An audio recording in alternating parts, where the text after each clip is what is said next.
नमस्कार दोस्तों, स्वागत है आप सभी का आपके अपने यूट्यूब चैनल पर। और आज हम बीपीएससी ट्री 3.0 की एक ऐसी बुक जिसमें आपको बीपीएससी ट्री 1.0 बीपीएससी ट्री 2.0 के सारे क्वेश्चन आपको एक साथ मिलेंगे। चाहे बुक 1 to 5 में पूछे गए हो, चाहे 6 to 8 में पूछे गए हो, चाहे 9, 10 या 11, 12 में पूछे गए हो। ठीक है, तो सारे के सारे क्वेश्चन का एक बुक है, वो है ट्री 3.0 बिहार शिक्षक भर्ती। इसमें सामान्य अध्ययन के सारे वो क्वेश्चन हैं, वो भी यूनिट वाइज हैं कि अगर कोई क्वेश्चन ज्योग्राफी का है और आपदा में आता है ना, डिजास्टर में आता है, तो उसमें भी कैटेगरी वाइज इनमें बांटा गया। ठीक है, तो आप आशा करता हूँ सभी इस वीडियो को पूरा देखिएगा। गारंटी लेता हूँ इसके बाद आपको प्रीवियस ईयर के नाम पे कुछ और देखने की ज़रूरत नहीं है। जैसा आपको बताया जाता है कि इसका पीडीएफ प्रीवियस ईयर, उसका प्रीवियस, तो इसमें कक्षा 1 से लेकर कक्षा 12 तक के सारे क्वेश्चन इसमें इंक्लूड है। और ये बीपीएससी ट्री की जो बुक है यूथ कंपटीशन टाइम्स की, ये सारी की सारी मैं 2-3 वीडियो में इसको बिल्कुल कवर करूँगा। ठीक है, अगर आप लोगों को सह तो ये बिल्कुल हम डेफिनेटली इसको करेंगे ही करेंगे। बस आप लोगों का साथ बना रहे। आप लोग प्लीज़ इस वीडियो को पूरा देखिएगा, अदरवाइज आपको लगेगा कि कुछ नहीं था। ठीक है, तो मेरी मेहनत बेकार नहीं जाने देना आप सभी के लिए जो मैं कर रहा हूँ। प्लीज़ इस वीडियो को पूरा देखिएगा। तो चलिए चलते हैं, वीडियो में शुरू करते हैं। तो देखिए यहाँ पे सामान्य अध्ययन का एक क्वेश्चन यहाँ से शुरू होते हैं। तो चलिए वीडियो को एक एक करके हम क्वेश्चंस को करने वाले हैं। ठीक है, कोशिश करेंगे कि जल्दी जल्दी थोड़ा क्वेश्चन किया जाए। तो हमारा पहला क्वेश्चन है, निम्नलिखित में से कौन सा जानवर सिंधु घाटी सभ्यता के लोगों को नहीं पता था? हाथी, घोड़ा, बैल, तीनों के बारे में सिंधु घाटी सभ्यता के लोगों को पता था। ठीक है, ये आपको सोल्यूशन यहाँ पे मिल जाएगा। और यहाँ पे लेकिन चूंकि आंसर क्या है कि घोड़े का प्रश्न है, तो प्रारंभ में ऐसा माना जाता कि सैंधव लोग घोड़े से परिचित नहीं थे, किंतु लोथल, सुरकोटदा, कालीबंगा आदि से स्थलों से घोड़े की मृण मूर्तियाँ, हड्डियाँ, जबड़े आदि के अवशेष मिलने जाने के पश्चात अब निश्चित हो गया कि उस टाइम के लोग इस पशु घोड़े से भी परिचित थे। ठीक है, लेकिन इसका यूपीएससी ने आंसर क्या माना? बी, घोड़े से परिचित नहीं थे। ठीक है, अगला क्वेश्चन है, ये वैदिक सभ्यता से क्वेश्चन लिया गया है। ये सारे क्वेश्चन यहाँ पे वो मिलेंगे जो आपको बीपीएससी ट्री में पूछे जा चुके हैं। ठीक है, तो प्रारंभिक वैदिक काल के दौरान कौन सा शहर प्राचीन मगध साम्राज्य की राजधानी के रूप में कार्य करता था? तो अगर हम इसकी बात करेंगे तो पहला है राजगृह। ठीक है, तो राजगृह इसका सही आंसर हो जाएगा, ऑप्शन नंबर ए बिल्कुल सही हो जाएगा। राजगृह बिल्कुल इसका सही आंसर हो जाएगा, ऑप्शन नंबर ए।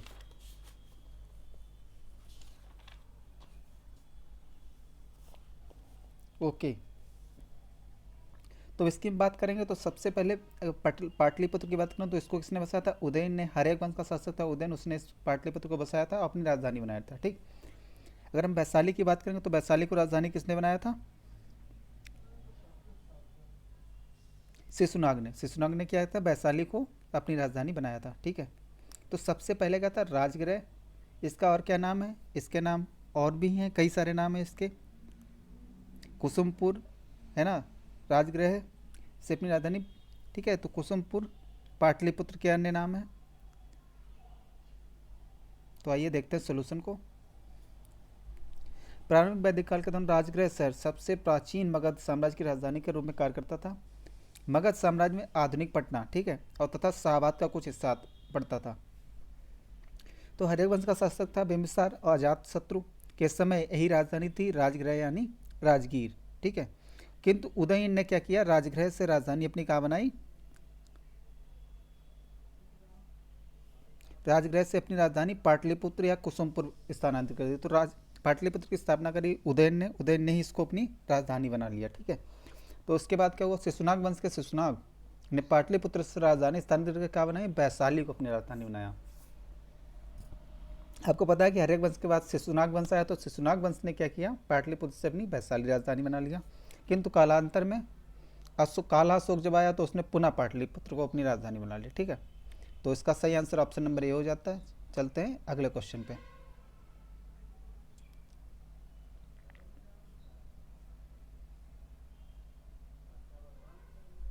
आशा करते हो वीडियो आपको पसंद आएगा, तो प्लीज़ चैनल को सब्सक्राइब जरूर कर लें। तो ये थी जो हमारे यहाँ विदेशी यात्री है, तो उनके बारे में है। तो फाइयान एक चीनी यात्री था, बिल्कुल सही बात है, जो हर्ष के शासनकाल के दौरान आया था। और दूसरा क्वेश्चन, दूसरा इसी में ऑप्शन वो है, लाइन है कि फैंसांग एक चीनी बौद्ध भिक्षु था जिन्होंने चंद्रगुप्त द्वितीय के शासनकाल के दौरान आया। तो दोनों के दोनों इसमें गलत हैं। पायान जो आया था वो कहाँ आया था, चंद्रगुप्त द्वितीय के दरबार में आया था। जो फैंसांग था वो हर्ष के दरबार में आया था। ठीक है, तो इसका ऑप्शन नंबर डी बिल्कुल सही हो जाएगा। पायान एक चीनी बौद्ध यात्री था जो चंद्रगुप्त द्वितीय के शासनकाल में आया था, है ना। पाटलिपुत्र शहर में फायान ने लगभग 3 साल संस्कृत का अध्ययन किया। वेनसांग एक चीनी बौद्ध भिक्षु था जो राजा हर्षवर्धन के शासनकाल में भारत आया था, और उसने कश्मीर, सियालकोट, कन्नौज और नालंदा में हीनयान और महायान बौद्ध धर्म का अध्ययन किया था। कोई भी कथन इसका सही नहीं, तो इसके दोनों ऑप्शन, दोनों जो क्वेश्चन वो हैं कथन है वो दोनों गलत हैं।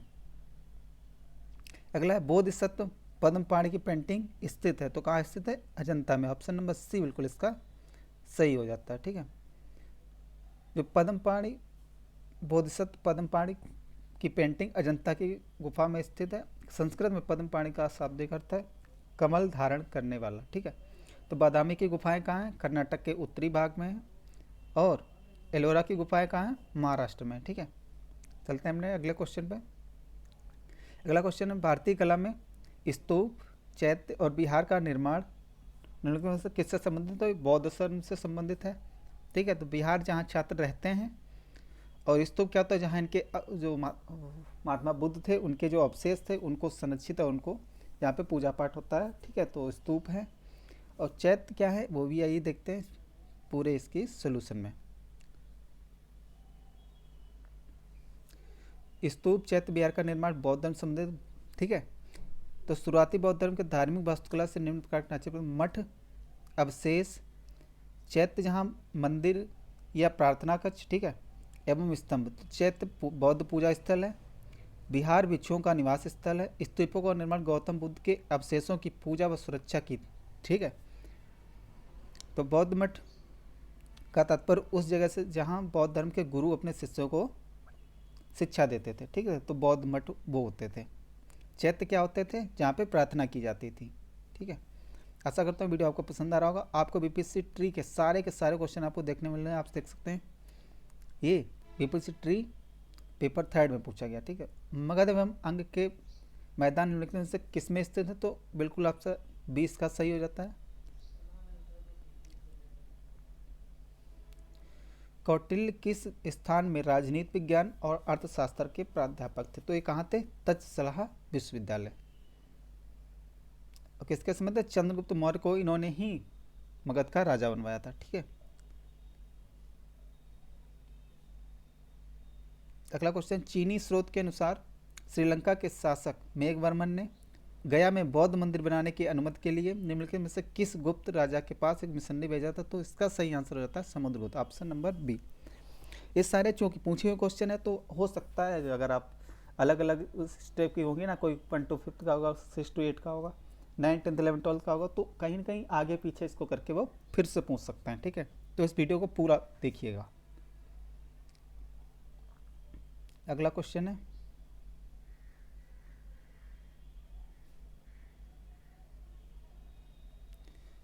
ये राजनीति की पुस्तक नीतिसार किसके द्वारा लिखी गई, नीतिसार के लेखक हैं कामंदक। Option number B. राजनीति की पुस्तक, प्रारंभिक पुस्तक नीतिसार के लेखक कामंदक हैं। यह पुस्तक कौटिल्य के अर्थशास्त्र पर आधारित है। ठीक है, तो इसमें किसका वर्णन किया, राजनीति, कूटनीति और राजकीय परिदृश्य का वर्णन किया गया। अगला क्वेश्चन है, सूची को 1 सूची 2 से मिलाइए। तो चरक कौन थे, चिकित्सा थे। ब्रह्मगुप्त कौन थे, गणित से संबंधित। बराहमिर कौन से थे, खगोलज्ञ थे यानी ज्योतिष से संबंधित थे। विशाखदत्त नाटककार से संबंधित। तो ए का दूसरा ऑप्शन नंबर ए बिल्कुल इसका सही हो जाएगा। ठीक है, ऑप्शन नंबर ए बिल्कुल इसका सही हो जाएगा। ऐतिहासिक दक्षिणापद नामक क्षेत्र का विस्तार है, तो इसका विस्तार विंध्याचल पर्वत श्रेणी से कृष्णा तक के मध्य माना जाता है। विंध्याचल पर्वत श्रेणी से कावेरी तक भी माना जाता है, और सतपुड़ा पर्वत श्रेणी से नीलगिरी के मध्य तक माना जाता है। अथवा एक से अधिक, इसमें ऑप्शन नंबर डी बिल्कुल इसका सही हो जाता है। अगला क्वेश्चन, अब आते हैं दिल्ली सल्तनत के क्वेश्चन यहाँ पे दिए गए हैं। ठीक है, एक एक करके इसे सारे टॉपिक वाइज इसमें दिए गए हैं। तो दिल्ली सल्तनत कब हुई थी? 1526 से, सॉरी 1206 से स्टार्ट हुई थी दिल्ली सल्तनत। तो फारसी त्यौहार नवरोज की शुरुआत किसने करी? तो बलबन ने। बलबन ने ही और क्या किया था? लौह एवं रक्त की नीति अपनाई थी। ठीक है, लौह एवं रक्त की नीति किसने अपनाई थी? बलबन ने। ऑप्शन नंबर सी बिल्कुल इसका सही हो जाता था। और इसने क्या किया था? गैर इस्लामी प्रथा सिजदा और पाबोस को इसने शुरू किया था। ठीक है, इसका ऑप्शन नंबर सी बलबन बिल्कुल सही हो जाता था। अब आ जाते हैं तुगलक वंश। ये सारे वही क्वेश्चन हैं जो पूछे हुए हैं। ठीक है, जो नहीं पूछे गए वो इसमें नहीं है। मोहम्मद बिन तुगलक के शासनकाल में भारत आए प्रसिद्ध खोजकर्ता इब्न बतूता कहाँ से आया था? तो मोरक्का से आया था। ठीक है, इब्न बतूता कहाँ से आया था? मोरक्को से आया था। सल्तनत कालीन तुगलक वंशी मोहम्मद बिन तुगलक, इसमें भी बिन है और उसमें भी आता है इब्न, है ना। तो उसको हम इससे समझ सकते हैं, जैसे आप सकते हैं देखो बिन इब्न, है ना, इससे हम समझ सकते हैं। अफ्रीका के मोरक्को का निवासी था या मध्य एशिया के मार्ग से होते हुए भारत के सिंध प्रांत में था। 1333 में पहुंचा। मोहम्मद बिन तुगलक ने इब्न बतूता को दिल्ली का काजी नियुक्त किया था। ठीक है, आशा करता हूँ वीडियो आपको पसंद आ रहा होगा, तो प्लीज़ चैनल को सब्सक्राइब जरूर कर लें। मैथिली भाषा का विकास निम्नलिखित में से किसके शासनकाल में सबसे ज़्यादा हुआ? तो कर्नाट वंश के शासन के में हुआ। ठीक है, डॉक्टर राम प्रकाश वर्मा ने मैथिली के विकास के सबसे अच्छे 1206 से 1526 यानी सल्तनत काल को माना। इसी काल में ज्योतिषर और विद्यापति द्वारा मैथिली भाषा में सर्वश्रेष्ठ रचनाएं की गईं। इस दौरान मिथिला क्षेत्र में कर्नाट वंश या सिमराव वंश का शासन था। ओके, अब यहाँ पे 15वीं-16वीं शताब्दी को धार्मिक आंदोलन। तो नाथपंथियों, सिद्धों और योगियों ने भक्ति धर्म को किस क्षेत्र में लोकप्रिय बनाया? तो उत्तर भारत में नाथपंथ, सिद्ध और योगी। ठीक है, तो इसका आंसर हो जाएगा ऑप्शन नंबर ए। आप देख सकते हैं कि इसमें सारे क्वेश्चन आपको पूछे हुए मिल जाएंगे जो आपको किसी भी एग्जाम के लिए काफ़ी हेल्प करने वाले हैं। मुगल साम्राज्य प्रशासन व वित्त व्यवस्था, संस्कृति एवं कला। ठीक है, तो इसमें क्या है? फतूह ए आलमगीरी किसके द्वारा लिखी गई? तो किसके द्वारा ये लिखी गई? तो इसका ऑप्शन नंबर क्या हो जाएगा? बिल्कुल सही हो जाएगा ऑप्शन नंबर ए, ईश्वर दास नागर। फतूहात ए आलमगीरी, ऑप्शन नंबर ए। ठीक है, मैं ऐसा करता हूँ इस सोल्यूशन में इसलिए इसमें ले रखा हूँ क्योंकि आप खुद से भी इसको जल्दी से जल्दी पढ़ सकते हैं। अगर हम एक एक चीज़ एक्सप्लेन करेंगे तो ये बुक को पढ़ने में लगभग 2 से 3 दिन लग जाएंगे। ठीक है, तो आशा करता हूँ इस वीडियो को जल्दी से जल्दी कंटेंट आप तक पहुँचाया जाए। निम्नलिखित में से किस बंदर को मुगल काल के दौरान वाबुल मक्का, मक्का का द्वार कहा जाता? तो सूरत। तो उधर जो पश्चिमी एशिया है वहाँ तक जाने के लिए कहाँ से सबसे ज़्यादा जाया जाता था? तो सूरत, इसीलिए इसको क्या कहते थे? मक्का का द्वार। ऑप्शन नंबर बी इसका बिल्कुल सही हो जाता है। ठीक है, यहाँ पर जैसे लिख रखा है एशिया के प्रवेश द्वार के रूप में भी जाना जाता है। अगला क्वेश्चन है, ये क्वेश्चन है बाबर के संबंध में। जब बाबर भारत में आया था उपमहाद्वीप में बारूद का आगमन हुआ? नहीं। क्षेत्र की वास्तुकला में मेहराब और गुम्बद, ये मोहम्मद गौरी के समय हुआ। ठीक है, मोहम्मद गौरी आया तब ये वाली कला शुरू हुई, मेहराब और गुम्बद का। प्रदेश में तैमूर वंश की स्थापना हुई? बिल्कुल सही बात है। युद्ध में तोपों की शुरुआत हुई? तो बिल्कुल सही बात है। तो ऑप्शन नंबर 3 और 4 सही हो जाएगा, ऑप्शन नंबर सी। ठीक है, 3 और 4।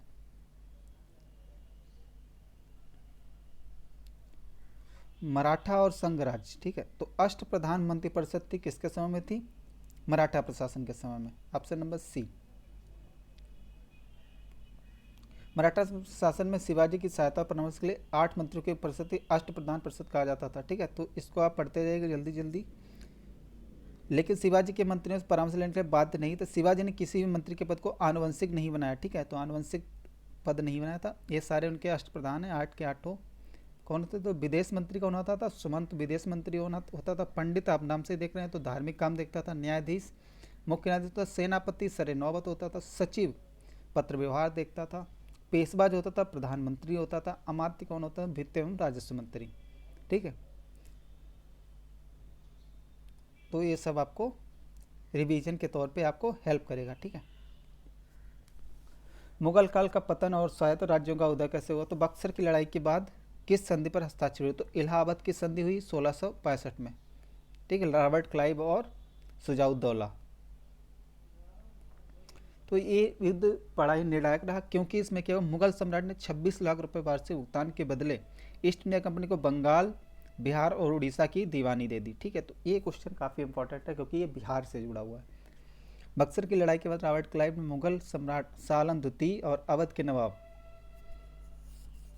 सुजाउद्दौला के साथ इलाहाबाद की संधि 1665 में की। ठीक है, 1665 में की, जिसके अंतर्गत मुगल सम्राट ने बंगाल को अंग्रेजों को दे दिया। ठीक है, आशा करता हूँ वीडियो पसंद आ रहा होगा, तो प्लीज़ इस वीडियो को ज़्यादा से ज़्यादा शेयर करें। अगला question, Dutch east India company ने किस वर्ष पटना में अपना कार्यालय खोला? तो 1632 में पटना में इन्होंने पहला कार्यालय खोला। लेकिन अगर पूछा जाए तो सबसे पहले बिहार कौन आया? तो पुर्तगाली आए थे। ठीक है, अगर सबसे पहले की बात करेगा तो पुर्तगाली सबसे पहले बिहार में आए थे।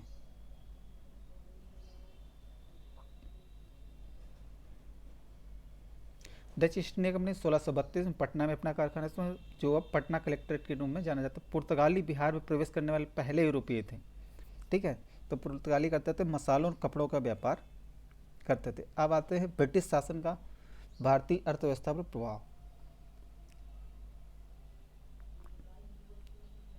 तो भारतवर्ष के अंतर्गत ब्रिटिश शासन के समय निर्वनीकरण यानी वनों का कटना क्यों कट रहे थे? तो रेलवे के मार्गों पर स्लीपर की मांग को पूरा करना तथा शाही सेना के लिए इमारती लकड़ी, तो ये भी बात बिल्कुल सही है, इसलिए भी वन कट रहे थे। नियोजित वनों की मांग को पूरा करना था, तो चाय व कॉफ़ी का वृक्षारोपण, ये भी बात बिल्कुल सही। विस्तारित खेती मांग को पूरा करने के लिए, ठीक है, तो ज़्यादा भूमि में फसल करी जाए, इसके लिए वो क्या करते थे? निर्वनीकरण यानी पेड़ों को काटा जा रहा है। तो ऑप्शन नंबर डी बिल्कुल इसका सही हो जाता है।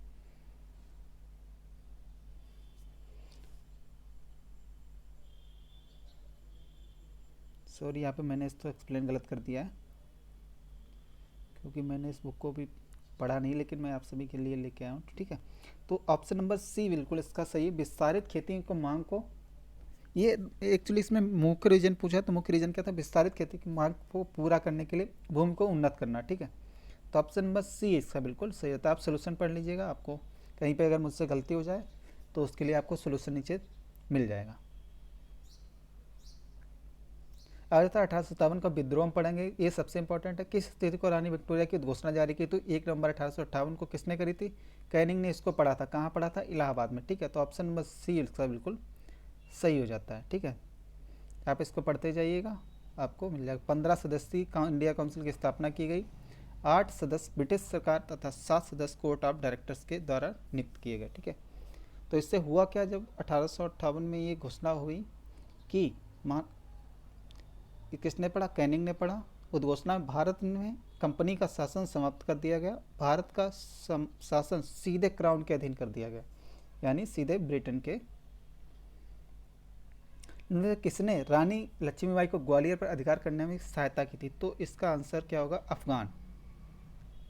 तो इसका आंसर क्या होगा? किसने रानी जो थी लक्ष्मीबाई थी, उनकी मदद किसने करी? तो अफगानों ने मदद की थी। तो कहाँ के अफगान थे? तो ये आप देख सकते हैं कि रानी लक्ष्मीबाई को ग्वालियर पर अधिकार करने में अफगानों ने सहायता की थी। 1857 की क्रांति में महारानी लक्ष्मीबाई ने फिरंगियों से लोहा लेने के लिए बांदा नवाब अली बहादुर द्वितीय को, जिसे वे अपना भाई मानती थी, को पत्र के साथ राखी भेजकर उसकी लाज रखने को कहा था। बांदा नवाब 10,000 सैनिकों के साथ झांसी लड़ने पहुंच गए थे। ठीक है, तो ये आपको याद रखना है। अगला क्वेश्चन है, 1857 के विद्रोह को किसने पहली बार प्रथम भारतीय स्वतंत्रता संग्राम के रूप में वर्णित किया? तो कौन सा है? किसने कहा था? बी.डी. सावरकर, यानी ऑप्शन नंबर ए।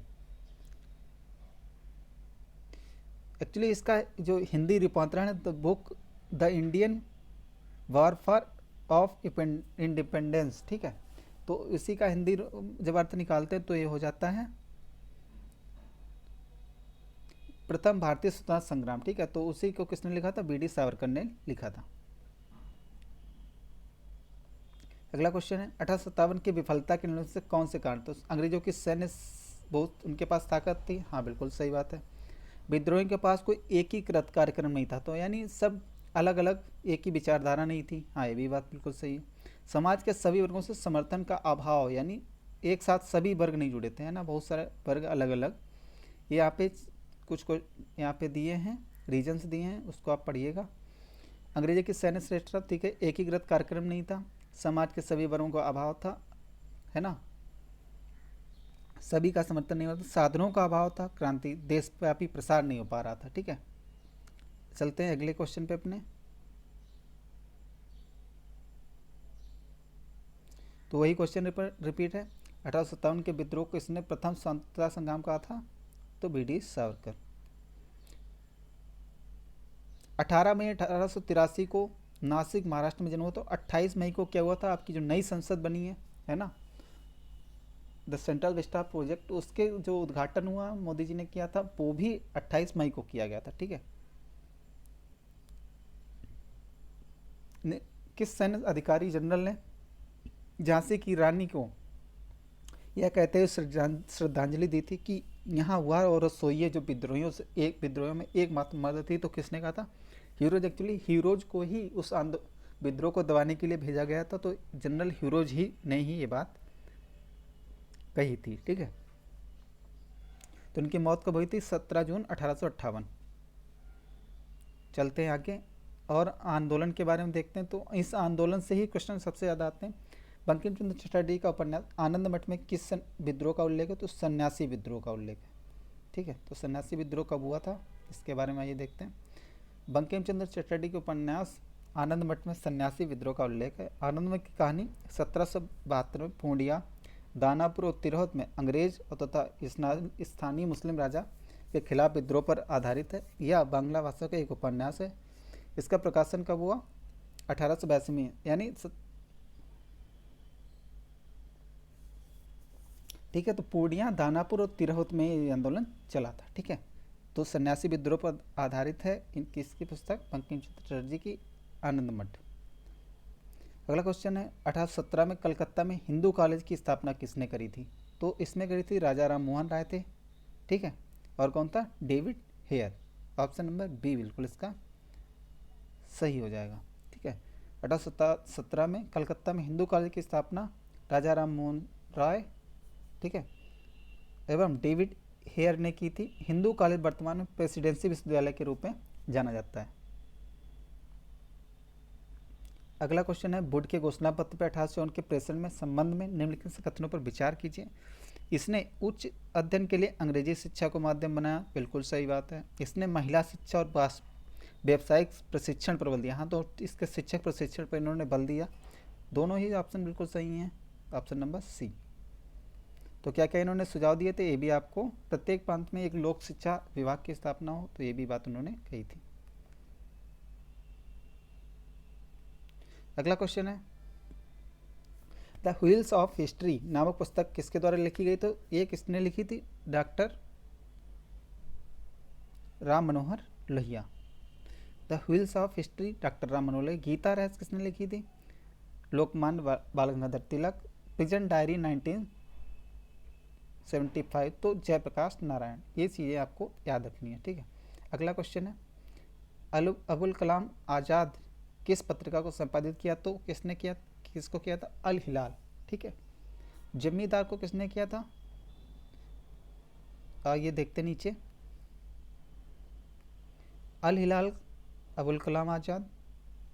कॉमरेड किसने थे, मोहम्मद अली जौहर, कॉमरेड। जमींदार जफ़र अली खान, जा यहाँ से आप याद रखिए, जा और जा। ठीक है, जमींदार जफ़र। बंगाल गजट गंगाधर भट्टाचार्य। ठीक है,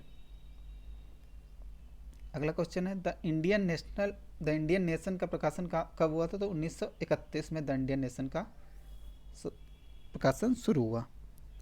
कहाँ से हुआ था, तो ये पटना से होता था। कहाँ से होता था, 1931 में शुरू हुआ, पटना से इसका प्रकाशन होता था। अगला क्वेश्चन है, नील दर्पण बंगाल व बिहार के नील कृषकों की दशा का वर्णन करते हुए नील दर्पण किसने लिखे, तो दीन बंधु मित्र। ठीक है, दीन बंधु मित्र ने लिखे थे नील दर्पण। इंडिया डिवाइडेड किसने लिखी है, तो India divided doctor Rajendra Prasad की पुस्तक है। ऑप्शन नंबर ए बी इसका बिल्कुल सही हो जाएगा, doctor Rajendra Prasad, India divided. अगला क्वेश्चन है, जबकि यहाँ पे आप देख सकते हैं द डिस्कवरी ऑफ इंडिया पुस्तक के लेखक कौन, जवाहरलाल नेहरू। तो यहाँ पे ये क्वेश्चन है यंग इंडिया नामक पत्रिका का संपादन किसने किया, तो इसका आंसर बिल्कुल सही हो जाता है महात्मा गांधी। वहीं अगर बात करेंगे तो एनी बेसेंट की, तो उन्होंने क्या किया था, न्यू इंडिया एवं कॉमन व्हील। ठीक है, तो new India and common wheel. तो इसका देखते हैं सोल्यूशन। सोल्यूशन में आपको बहुत सारी चीज़ें देखने को मिलती है, तो प्लीज़ सोल्यूशन को अच्छे से देखिएगा। यंग इंडिया पत्रिका का संपादन महात्मा गांधी ने किया था, तो साप्ताहिक पत्रिका थी यंग इंडिया। ठीक है, तो अहिंसा और सत्याग्रह के प्रचार प्रसार के लिए इसका शुरुआत करी थी महात्मा गांधी ने, यंग इंडिया। हुंकार, हुंकार हिंदी साप्ताहिक पत्रिका के प्रकाशन से कौन संबंधित, तो 1940 में इसकी शुरुआत हुई थी। ठीक है, तो किसने करी थी, इसमें संबंधित है राहुल संकृत्यायन, सहजानंद सरस्वती, यमुना कारजी। ये तीनों के तीनों लोग इसमें जुड़े थे। ये राहुल संकृत्यायन इसके संपादक थे। ठीक है, संपादक थे राहुल संकृत्यायन। ठीक है, अगर आपसे संपादक पूछेगा तो ऑप्शन नंबर बी बिल्कुल इसका सही हो जाता। लेकिन इसमें संबंधित पूछा है तो तीनों के तीनों लोग इसमें संबंधित थे। एक उपयुक्त में से एक से अधिक वाला ऑप्शन बिल्कुल सही हो जाएगा, डी। ठीक है, इसको आप पढ़ लेना। वीडियो को मैं कोशिश करूँगा जल्दी जल्दी आप सभी तक कंटेंट पहुँचे। पाकिस्तान और द पार्टीशन ऑफ इंडिया के लेखक कौन है, डॉक्टर भीमराव अम्बेडकर जी हैं।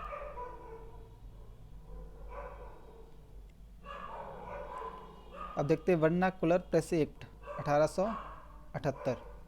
ठीक है, तो इसके बारे में क्या, इसे लॉर्ड लिटन द्वारा अधिनियमित किया, तो लॉर्ड लिटन बनाया था। ठीक है, गैंगिंग अधिनियम के रूप में जाना जाता है, बिल्कुल सही बात है। और क्या है, इस अधिनियम को लॉर्ड रिपन ने निरस्त किया था, बिल्कुल सही बात है। तीनों के तीनों इसके बिल्कुल सही, ऑप्शन नंबर डी इसका सही है। अगला क्वेश्चन है,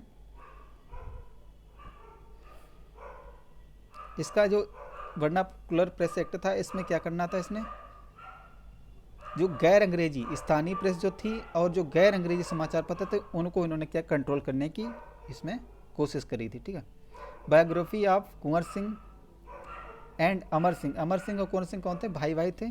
कि लेखक कौन है, तो लेखक कौन है इसके, काली किंकर दत्त। ऑप्शन नंबर बी बिल्कुल सही हो जाता है। ठीक है, न्यू इंडिया के साथ संबंधित कौन है, तो न्यू इंडिया से संबंधित हैं Annie Besant, new India and Commonwealth. आप देखते हैं न्यू इंडिया एंड कॉमनवेल्थ। ठीक है, all India home rule league की स्थापना एनी बेसेंट ने कहा थी मद्रास में, 1916 में मद्रास में। ठीक है, वहीं होम रूल की स्थापना एक लोगों ने और करी थी, बाल गंगाधर तिलक ने। ठीक है, उन्होंने भी इसकी स्थापना करी थी। अगला क्वेश्चन, द पुस्तक the beautiful tree indigenous Indian education in the 18th century, इसके लेखक कौन है, तो इसके लेखक हैं धर्मपाल। ऑप्शन नंबर ए।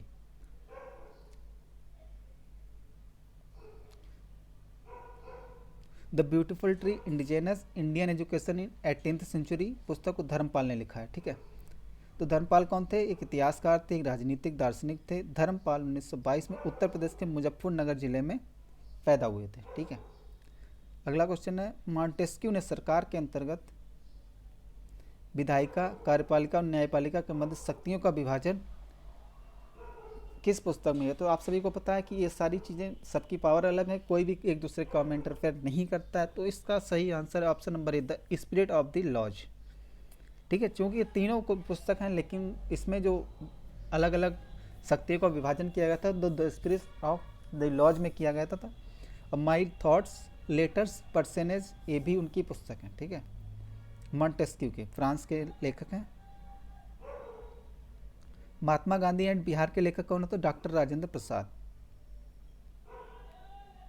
और कौन सी पुस्तक है, बापू के कदमों में बाबू। ठीक, इंडिया डिवाइडेड, सत्याग्रह एट चंपारण, ये भी पुस्तक इसकी डॉक्टर राजेंद्र प्रसाद की। महात्मा गांधी एंड बिहार भी उनकी पुस्तक है। ये क्वेश्चन आप देखते हैं, एडवोकेट ऑफ इंडिया बिल्कुल मिलान सही नहीं है। यंग इंडिया महात्मा गांधी बिल्कुल सही। द इंडियन स्पेक्टेटर ये भी गलत है, तो इसका ऑप्शन नंबर बी हो जाएगा बिल्कुल, सुमिलित नहीं है। ठीक है, चूँकि यहाँ पे नहीं है तो यहाँ पे दो नहीं है, तो यानी एक से अधिक इसमें सही नहीं है। अब इनका हम देख लेते हैं सोल्यूशन। सोल्यूशन में आपको मिल जाएगा एडवोकेट ऑफ इंडिया, लेखक कौन है, दुर्गा दास बसु। इंडियन स्पेक्टेटर का संपादन VL BM मालावारी ने किया था, ठीक है। तो यंग इंडिया का संपादन महात्मा गांधी ने किया था, बिल्कुल सही बात है। तो ये तीनों के तीनों बुक आपको याद कर लेनी है ना। जो जो पत्रिकाएं हैं, पत्र हैं, advocate of India Durgadas Basu. अगला क्वेश्चन है, निम्नलिखित में से कौन सा सही है। तो a bunch of world letters का कथन राजेंद्र प्रसाद नहीं, तो ये किसकी थी, जवाहरलाल नेहरू की थी। A bunch of world letters, Jawaharlal Nehru, ठीक है। व्यक्तिगत सत्याग्रह में ब्रह्मदत्त दूसरे सत्याग्रह थे, तो नहीं, दूसरे नहीं थे। ये कौन से थे, तीसरे सत्याग्रह थे। पहले कौन सा था, विनोबा भावे, विनोबा भावे। दूसरे कौन से थे, जवाहरलाल नेहरू, जवाहरलाल नेहरू। तीसरे थे ब्रह्मदत्त, ठीक है। ये भी गलत है, ये भी गलत। सुभाष चंद्र बोस ने द इंडियन स्ट्रगल का लेखक क्या, बिल्कुल सही बात है। तो ऑप्शन नंबर 20 का सी इसका बिल्कुल सही हो जाएगा, ठीक है। आप यहाँ पे देख पाएंगे कि जवाहरलाल नेहरू दूसरे सत्याग्रह थे, पहले कौन थे, जबकि पहले सत्याग्रही विनोबा भावे थे, दूसरे कौन थे, जवाहरलाल नेहरू, और तीसरे कौन से, ब्रह्मदत्त, ठीक। तो द इंडियन स्ट्रगल के लेखक नेताजी सुभाष चंद्र बोस थे, ठीक है। आर्य समाज की स्थापना किसने करी थी, तो किसने की थी, दयानंद सरस्वती ने। कब की थी, 1875 में, बम्बई में, बम्बई, ठीक है। 1875 बम्बई में किसने करी थी, स्वामी दयानंद सरस्वती जी ने। चलते हैं आगे अपने नेक्स्ट क्वेश्चन पे। भारत में सेल्फ रिस्पेक्ट मूवमेंट, तो सेल्फ रिस्पेक्ट मूवमेंट किसने चलाया, तो इसको चलाया था नारायण स्वामी, सॉरी अपना नारायण स्वामी नहीं हो जाएगा, EV रामास्वामी, ठीक है। EV रामास्वामी, इसका नन ऑफ दिस आंसर हो जाएगा। 1925 में EV रामास्वामी नायकर द्वारा तमिलनाडु में आत्मसम्मान यानी सेल्फ रिस्पेक्ट मूवमेंट शुरू किया गया था। इस आंदोलन का उद्देश्य ब्राह्मणवादी आधिपत्य को तोड़ने, समाज में पिछड़े वर्गों में महिलाओं के समान अधिकार के लिए आवाज़ उठाना था। सन 1870 में ज्योतिबा फूले ने सत्य शोधक समाज की स्थापना करी थी। तो ये क्वेश्चन आपको रट लेना है, ठीक है। ज्योतिबा फूले ने सत्य शोधक समाज की स्थापना की थी, अब थी 1873 में। यानी दयानंद सरस्वती ने जो आर्य समाज की स्थापना करी थी उससे 2 वर्ष पहले ही इन्होंने करी थी, ठीक। तो EV रामास्वामी नायकर, तमिलनाडु में सेल्फ रिस्पेक्ट मूवमेंट। अगला क्वेश्चन है, इंडिया फॉर इंडियंस, इसकी बात किसने की, तो स्वामी दयानंद सरस्वती ने इसकी बात करी थी, इंडिया फॉर इंडियंस, ओके। अगला क्वेश्चन है 36 नंबर,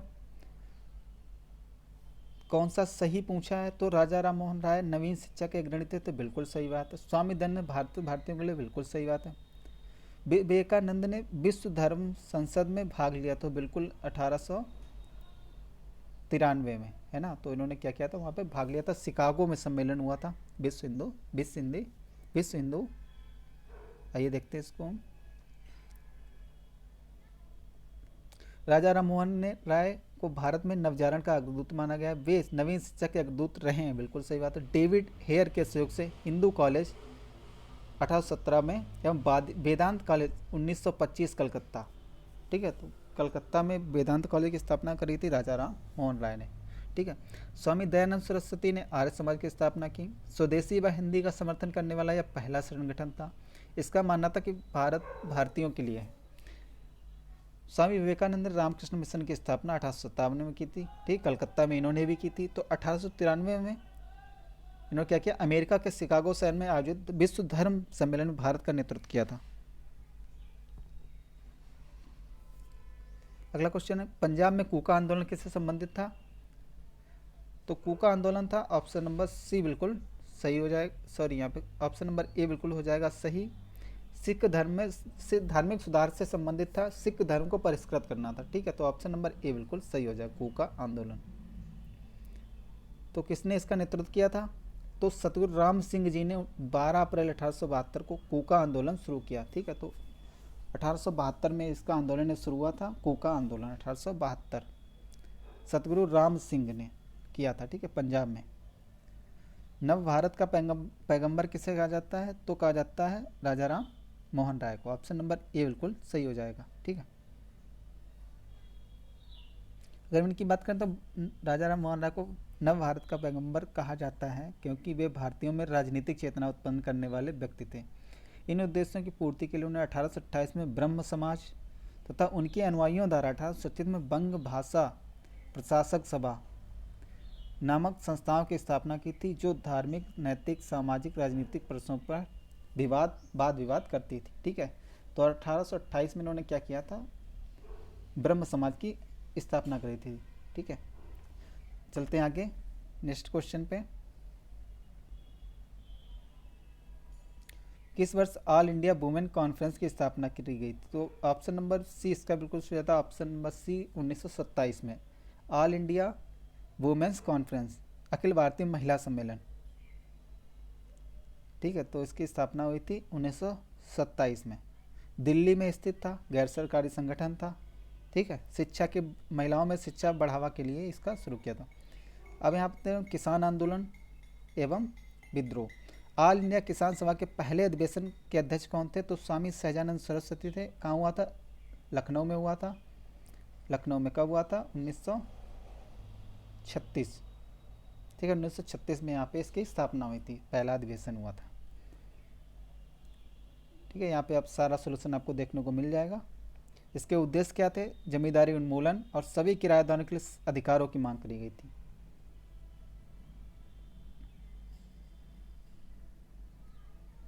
अगला क्वेश्चन, चंपारण आंदोलन के दौरान जन आंदोलन की प्रतिक्रिया के रूप में ब्रिटिश सरकार ने इस मुद्दे के समाधान के लिए कौन सा कदम उठाया? तो इन्होंने क्या किया, यहाँ पे चंपारण कृषि समिति की स्थापना करी थी।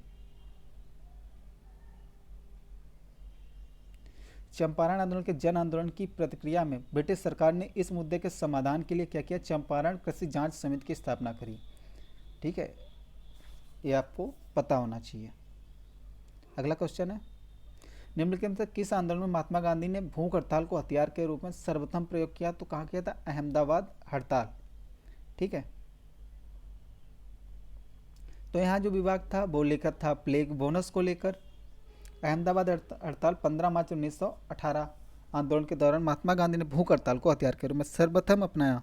वर्ष 1917 में अहमदाबाद में प्लेग फैला। ठीक है, मजदूरों ने पलायन करना शुरू किया, जिसे रोकने के लिए मिल मालिकों द्वारा मजदूरों को प्रतिमाह प्लेग बोनस देना शुरू किया गया। इस बीमारी के प्रकोप में कुछ बीमारी में कमी आई, तो मिल मालिकों द्वारा प्लेग बोनस को बंद कर दिया गया था। ठीक है, तो इसलिए ये आंदोलन हुआ था। तो अहमदाबाद में भूख हड़ताल महात्मा गांधी ने पहली बार इसको प्रयोग किया था। ठीक है, तो 15 मार्च 1918 को ये हड़ताल हुई थी। अगला क्वेश्चन है,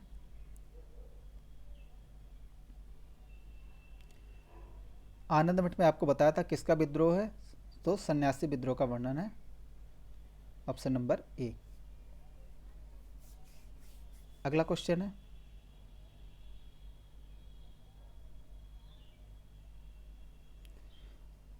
गांधी जी को विशेष रूप से चंपारण आने और वहां के कृषकों की दैनिक को देखने के लिए किसने कहा था? तो राजकुमार शुक्ल ने बुलाया था। अगला क्वेश्चन है, भारतीय किसानों के इतिहास में संगठित असहयोग का प्रथम उदाहरण कब हुआ? तो बिहार एवं बंगाल में ये हुआ था।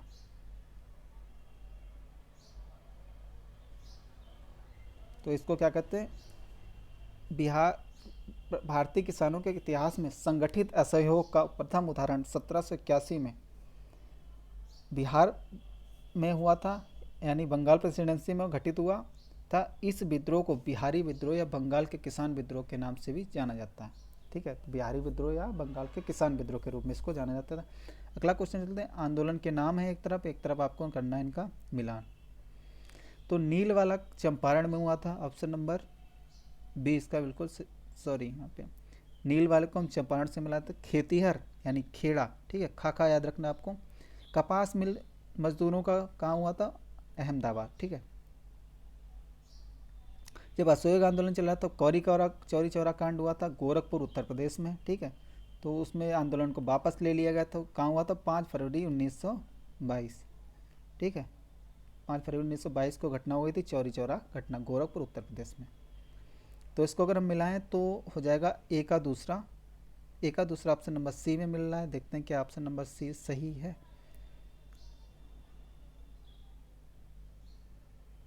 जी बिल्कुल, ऑप्शन नंबर सी है। यहाँ पे देखिए मिला के इनको दे दिया गया, आप इसको देख लीजिएगा। ओके, चलते हैं आगे। चंपारण नील आंदोलन के दौरान महात्मा गांधी के साथ कौन थे? तो कौन कौन थे? आपको ये क्वेश्चन याद रखने हैं क्योंकि इसमें थे जे बी कृपलानी थे, डॉक्टर राजेंद्र प्रसाद थे, और कौन था, ब्रज किशोर थे, और कौन थे, नरहर पारेख थे, महादेव देसाई थे। ठीक है, तो ये 5 छः लोग थे। इसमें आपको कुछ लोग नाम हाँ देखिए यहाँ पे सारे के लोगों नाम भी दिए हैं। राजेंद्र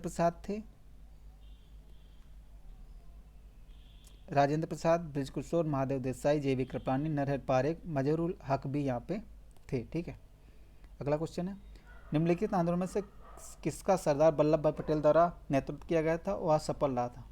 तो बारदोली सत्याग्रह जब हुआ रहा था, तो बारदोली सत्याग्रह के दौरान ही सरदार वल्लभ भाई पटेल को इनको सरदार की उपाधि दी गई थी। ठीक है, तो महिलाओं ने ही इनको सरदार कहा था।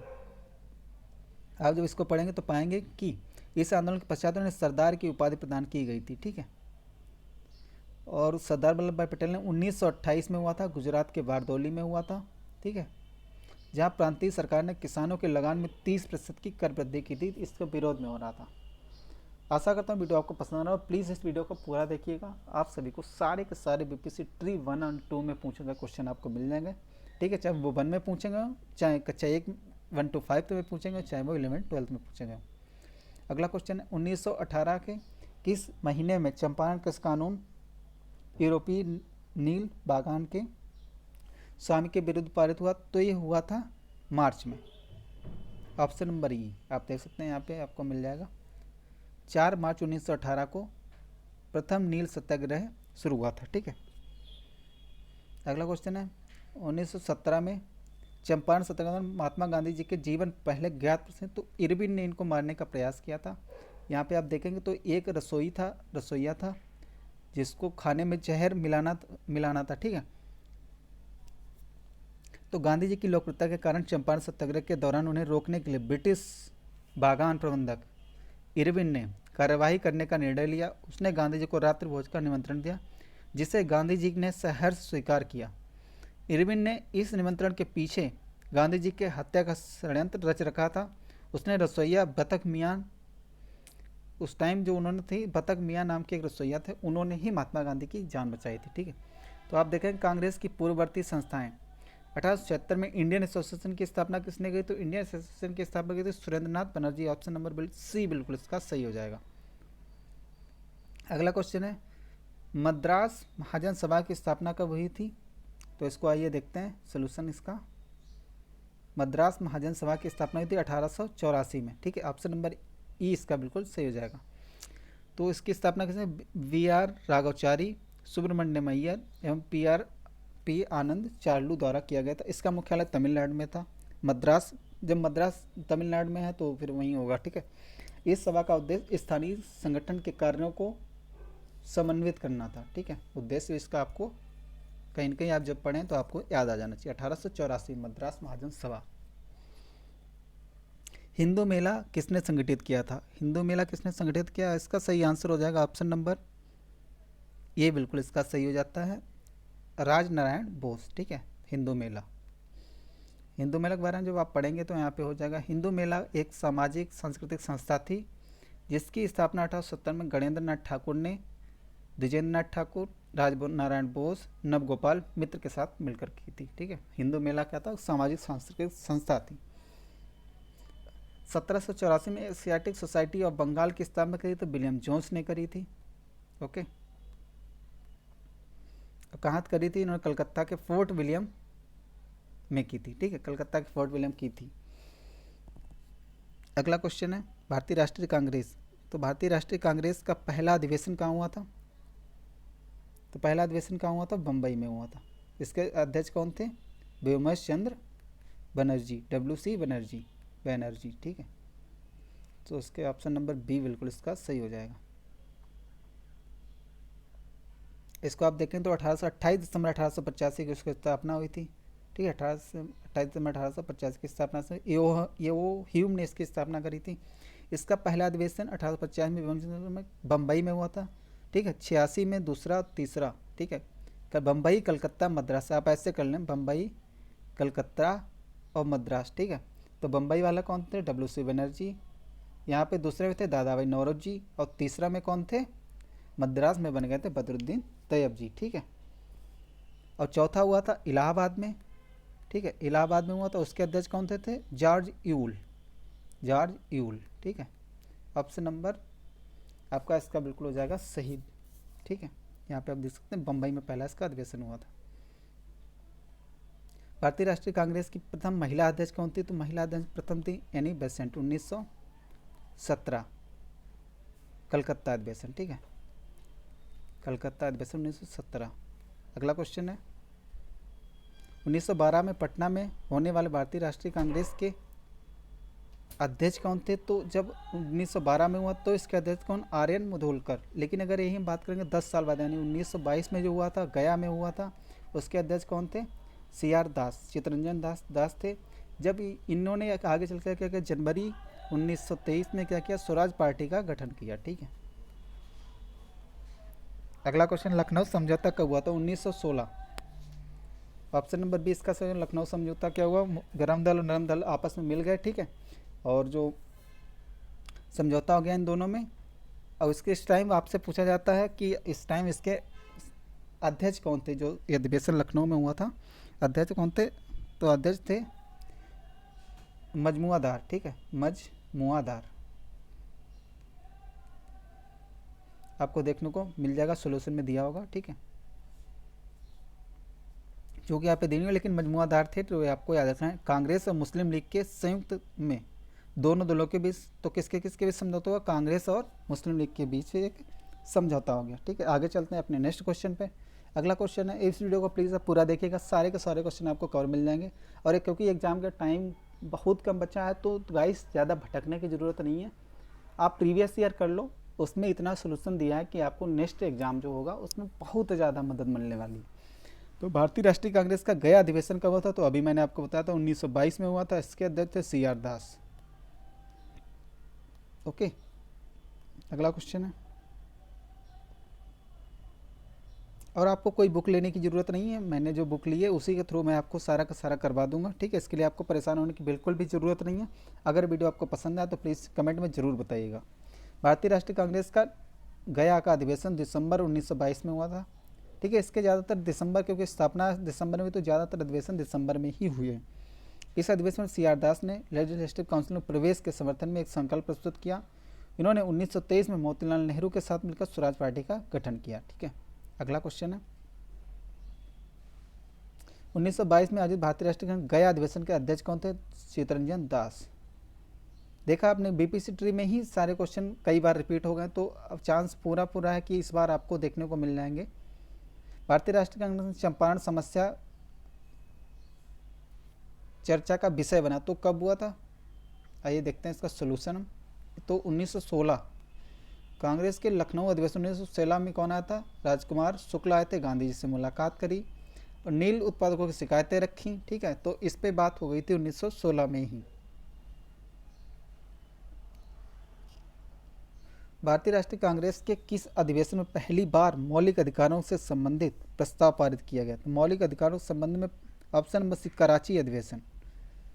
कराची अधिवेशन 1931 में, क्योंकि 1930 में कोई अधिवेशन नहीं हुआ था, ठीक है। 1929 में लाहौर अधिवेशन हुआ था। पहली बार 1931 में मौलिक अधिकारों के संबंध में प्रस्ताव पारित किए गए।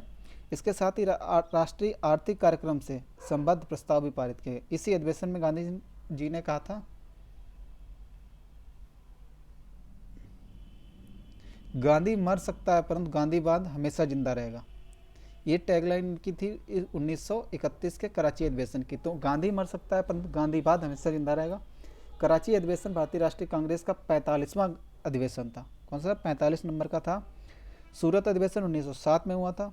भारतीय राष्ट्रीय कांग्रेस गरम दल और नरम दल में विभाजित हो गया। इसकी अध्यक्षता राजा बिहारी बोस ने की थी। गया अधिवेशन 1922 की अध्यक्ष 1922 में हुआ था, CR दास की अध्यक्षता में। तो कराची अधिवेशन का जो था वो 45वां अधिवेशन था, ठीक है। आशा करता हूँ आपको सारे क्वेश्चन पसंद आ रहे होंगे। प्लीज़ इस चैनल को सब्सक्राइब जरूर कर लीजिएगा। तो मौलिक अधिकारों के संबंध में प्रस्ताव कब, कराची अधिवेशन में। अगला क्वेश्चन है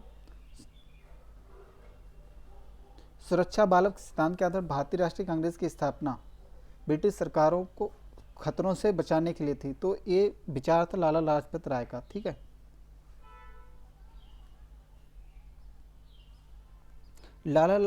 यहाँ पे देखते हैं, इसको पढ़ लेते हैं एक बार। सुरक्षा बालक सिद्धांत के आधार पर भारतीय राष्ट्रीय कांग्रेस की स्थापना ब्रिटिश सरकार को खतरों से बचाने के लिए थी।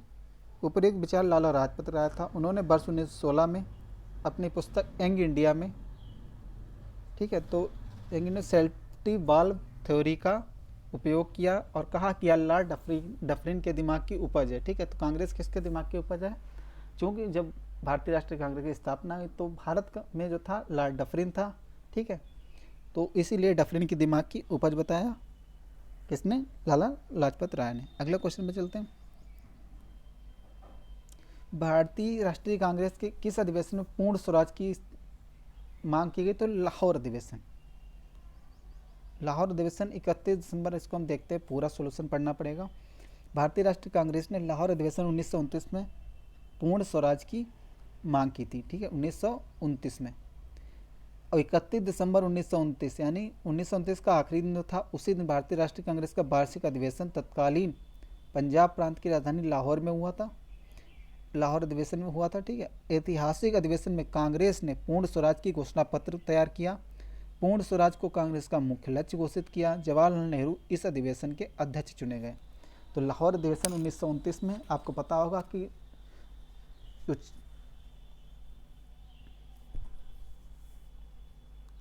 जो जवाहरलाल नेहरू थे, उन्होंने रावी नदी के तट पर, यहीं पर इन्होंने क्या किया था? झंडा फहराया था। ठीक है, तो इसमें आंसर हो जाएगा पूर्ण स्वराज, लाहौर अधिवेशन 1929, जवाहरलाल नेहरू। सुभाष चंद्र बोस भारतीय राष्ट्रीय कांग्रेस के त्रिपुरी अधिवेशन में किसको हराकर अध्यक्ष बने थे? तो पट्टाभी सीतारमैया को इन्होंने हराया था।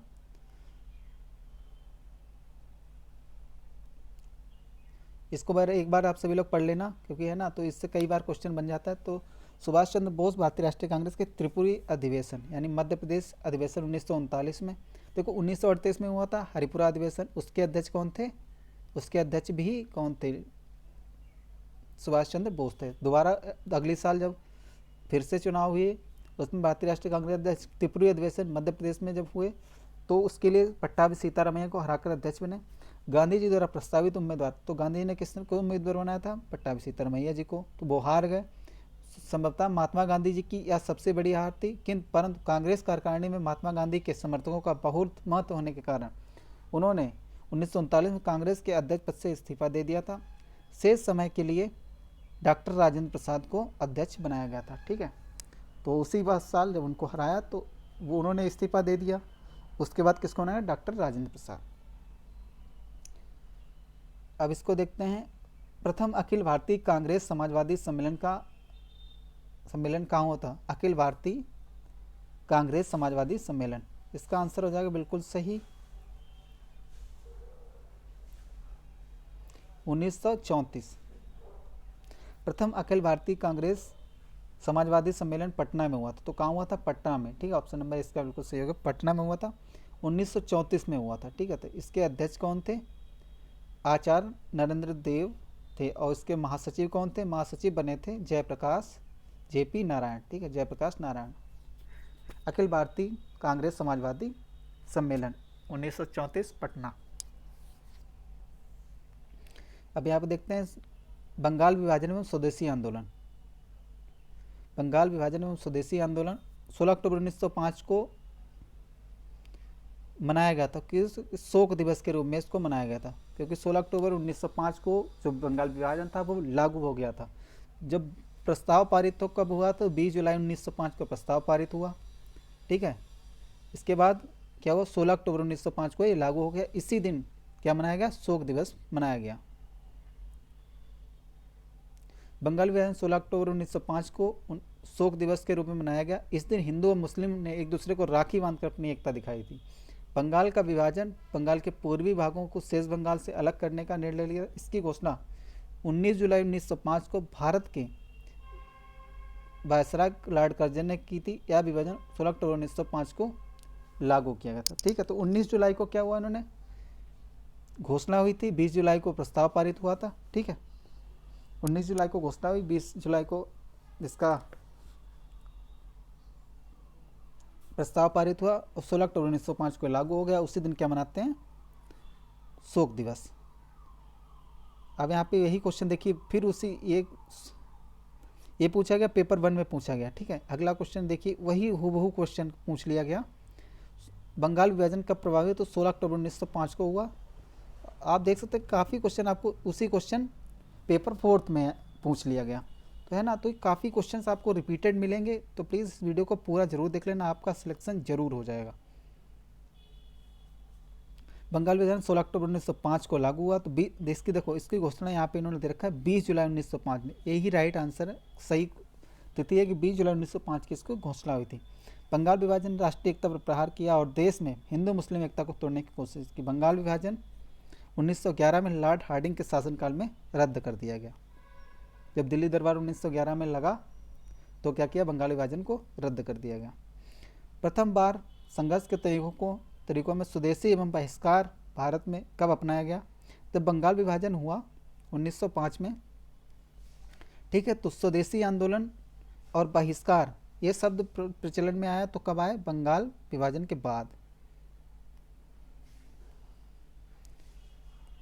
अब यहाँ पे देखेंगे, बाकी सब देखिए वही है, तो आपको थोड़ा सा पढ़ना पड़ेगा। प्रथम बार संघर्ष के तरीकों के रूप में स्वदेशी एवं बहिष्कार को बंगाल में विभाजन 1905 के दौरान अपनाया गया, ठीक है। अगला क्वेश्चन है,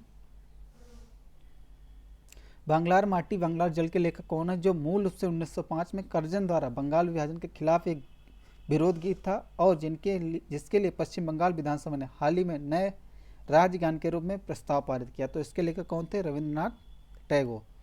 बांग्लार माटी बांग्लार जल, ठीक है, लेखक कौन थे, रविंद्रनाथ टैगोर।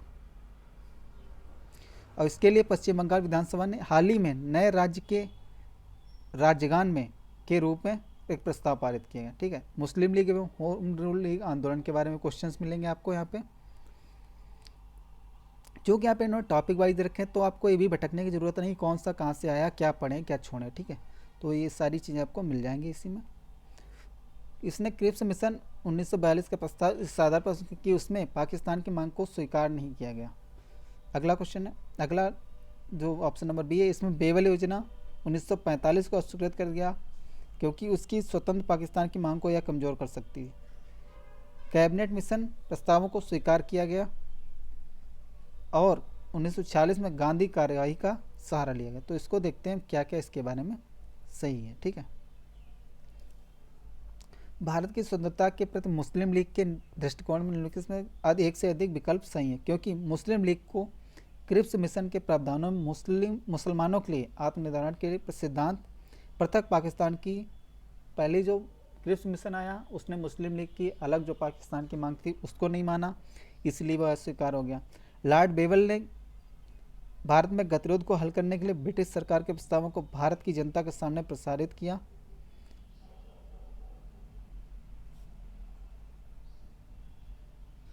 जिसे बेवल योजना कहा जाता है। मुस्लिम लीग ने बेवल योजना 1945 को अस्वीकृत कर दिया क्योंकि उनकी स्वतंत्र पाकिस्तान की मांग को यह कमज़ोर कर सकती थी, ठीक है। तो पहली भी मुस्लिम लीग ने नहीं मानी, अगली में भी मुस्लिम लीग नहीं माना, ठीक है। तो बेवल योजना को मुस्लिम लीग ने नहीं माना। 1946 में मुस्लिम लीग ने कैबिनेट मिशन के प्रस्तावों को अस्वीकार किया तथा इससे खुद को अलग कर लिया और 1946 में सीधी कार्रवाई का सहारा लिया, जिसके बाद देश भर में दंगे शुरू हो गए, ठीक है। अगला क्वेश्चन है, ऑल इंडिया मुस्लिम लीग ने किस वर्ष अलग पाकिस्तान की मांग रखी थी। तो इन्होंने मांग रखी थी 23 मार्च 1940 को। बी ऑप्शन बिल्कुल सही हो जाता। तो अगर हम बात करेंगे तो 22 दिसंबर 1939 को क्या हुआ था, जो 1937 के चुनाव हुए थे, प्रांतीय चुनाव हुए थे, उसमें 8 प्रांतों में कांग्रेस ने अपनी सरकार बनाई थी, ठीक है। लेकिन जब 1940 में लिंलितगो ने क्या किया, भारत को युद्ध में अपने बिना भारतीयों के पूछे युद्ध में उसको शामिल कर लिया, तो उसके विरोध में क्या हुआ, कांग्रेस ने इस्तीफा दे दिया। तो 22 दिसंबर को उन्होंने 15 दिसंबर 15 दिसंबर 1939 को कांग्रेस ने क्या किया, इस्तीफा दे दिया। और 22 दिसंबर को जो मुस्लिम लीग थी उसने क्या किया, इसको 22 दिसंबर 1939 को धन्यवाद दिवस मनाया। धन्यवाद दिवस और मुक्ति दिवस मनाया गया। ठीक है, तो ये चीज़ आपको पता होनी चाहिए। तो इसका आंसर सही क्या है, पाकिस्तान की मांग को 23 मार्च 1940 को रखी गई और लाहौर अधिवेशन में। ठीक है,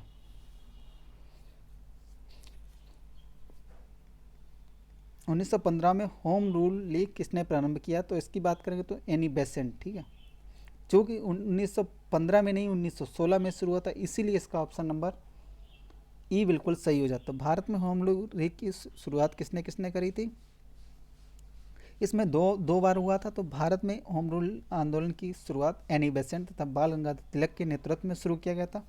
होम रूल आंदोलन आयरलैंड के होम रूल आंदोलन से प्रभावित था।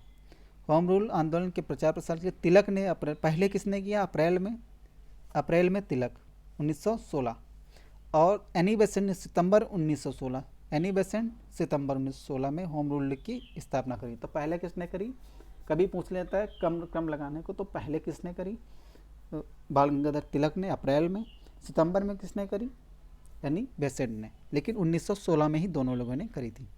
अब यहाँ पे हम बात करते हैं, देखिए वही क्वेश्चन आपसे जो मैंने अभी आपको ऐसे ही बताया था जनरली, उसी का यहाँ पे क्वेश्चन पूछ लेगा, मुस्लिम लीग द्वारा किस तिथि को मुक्ति दिवस मनाया गया। तो 22 दिसंबर 1939 को जब कांग्रेस ने इस्तीफा दे दिया सरकारों से, मुस्लिम लीग अध्यक्ष मोहम्मद जली जिन्ना के नेतृत्व में कई भारतीय मुस्लिमों ने मुक्ति दिवस मनाया। ठीक है, 16 अगस्त 1946 को प्रत्यक्ष कार्रवाई दिवस के रूप में मनाने की घोषणा कर दी। 16 अगस्त 1946 को सीधी कार्रवाई दिवस। किस स्थान पर बाल गंगाधर तिलक ने होम रूल लीग की स्थापना करी थी, तो पुणे में, अप्रैल है ना, अप्रैल में इन्होंने 1916 में इन्होंने करी थी। सितंबर में किसने करी थी, सितंबर में करी थी एनी बेसेंट, सितंबर 1916 एनी बेसेंट। ठीक है, तो होम रूल की स्थापना तिलक जी ने कहाँ थी करी थी, पुणे में। वहीं अगर हम एनी बेसेंट की बात करेंगे तो सितंबर 1916 में मद्रास में। ठीक है, तो ये चीज़ आपको पता होनी चाहिए। आशा करता हूँ वीडियो आपको पसंद होगा। आप देख सकते हैं कि आप बहुत सारे क्वेश्चन है एक ही वीडियो में, अगर इसको मैं कराएंगे तो बहुत ज़्यादा टाइम लगने वाला है दोस्तों। तो मैं चाहता हूँ इसको अगले क्वेश्चन वीडियो में करते हैं, जैसा आप लोगों को रिस्पॉन्स रहेगा वैसे इसमें हम करने वाले हैं। ठीक है, बाकी आपने देख लिया हो कि सारे के सारे क्वेश्चन इसमें टॉपिक वाइज है, हर यूनिट हर टॉपिक को अलग अलग किया गया, हर यूनिट से क्वेश्चन जो पूछे गए हैं उनका सोल्यूशन क्या है, सारी की सारी चीज़ें बहुत अच्छे से कराई गई दोस्तों। और जो बुक मैंने ले रखी थी वो आपको ख़रीदने की ज़रूरत नहीं है, आपको मुफ्त में ही आपको यूट्यूब पे ही देखने को मिल रहा है, तो आपको बुक लेने की ज़रूरत नहीं, ना ही इसके लिए आपको परेशान होने की ज़रूरत है। ठीक है, आप देख सकते हैं कि यहाँ पे कंप्लीट बुक मैंने यहाँ पे आपको सॉल्व कराने का प्लान किया हुआ है। बस आप लोगों को अगर देखेंगे इस वीडियो को तो मैं आपको ज़रूर पूरी बुक का सोल्यूशन आपको करा दूंगा। ठीक है, मिलते हैं अगले वीडियो में, तब तक के लिए धन्यवाद। इस वीडियो को ज़्यादा से ज़्यादा शेयर करना और पूरा वीडियो देखना दोस्त। ओके, ठीक है, बाय बाय दोस्तों।